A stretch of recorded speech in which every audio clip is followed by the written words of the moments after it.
Good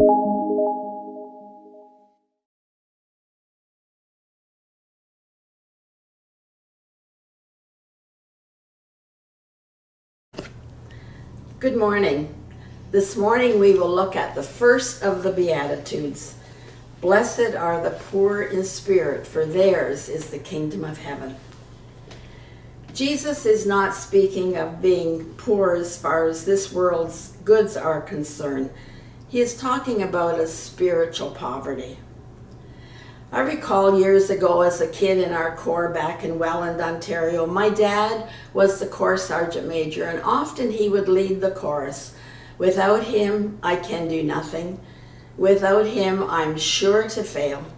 Without him, I would be drifting like a ship without a sail. Dad knew the truth of those words.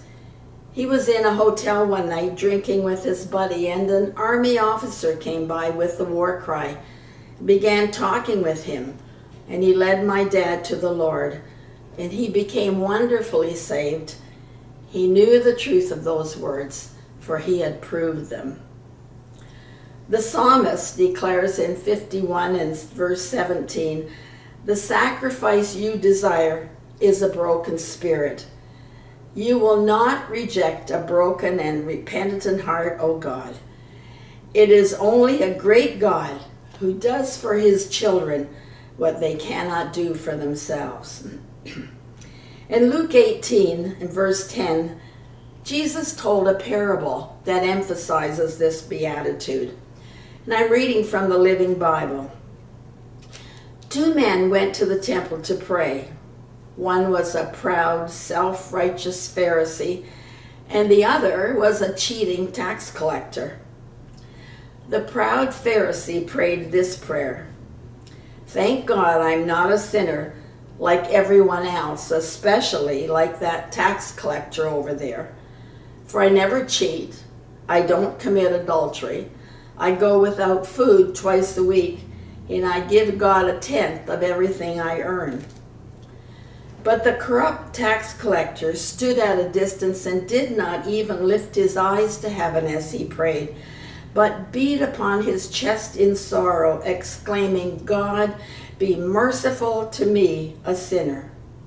So I tell you, this sinner, not the Pharisee, returned home forgiven. For the proud shall be humbled, but the humble shall be honored. I remember an old hymn of the church that we used to sing called Rock of Ages. And there was one line in one of the verses, and it came back to me as I considered this beatitude: "Nothing in my hands I bring, but simply to the cross I cling." We have nothing to offer of ourselves, but we come as an empty vessel waiting to be filled. The story is told of a young American student who visited the Beethoven Museum in Bonn, Germany. She became fascinated by Beethoven's piano that was on display. And it was a thrill to think that Beethoven had composed some of his greatest works on that piano. So she became fascinated. And so she asked the guard if she could play a few notes on it. He wasn't very sure about that, but she slipped him a good tip to help persuade him. So she sat and played the opening of the Moonlight Sonata. As she was leaving, she said to the guard, "I suppose all the great pianists who come through here want to play on that piano." He shook his head and said, "Paderewski, the famous Polish pianist, was here some time ago, and he said he wasn't worthy to touch that piano." And I was reminded of a verse in Romans chapter 12 where Paul said, "We are not to think more highly of ourselves than we ought to." Poverty of spirit is not something that comes naturally to us, but it is essential for us to be right with God. We had a cousin in our family who would come and spend some of her holidays with us each year.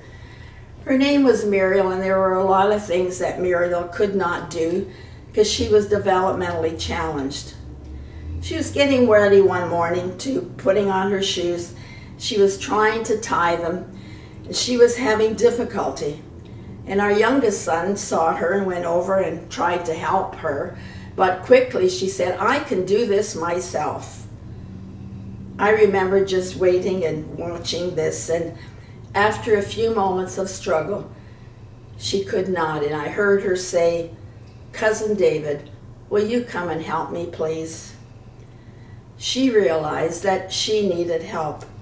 She could not do it on her own. In conclusion, the first step of joy, happiness, blessedness, a life that is flourishing is a plea for help, to ask God to do for us what we cannot do for ourselves. Well, have a blessed day. Thanks so much for joining me today. And our child's letter is from Amy, and she says, Dear God, did you really mean for the giraffe to look like that? Or was that an accident? See you tomorrow.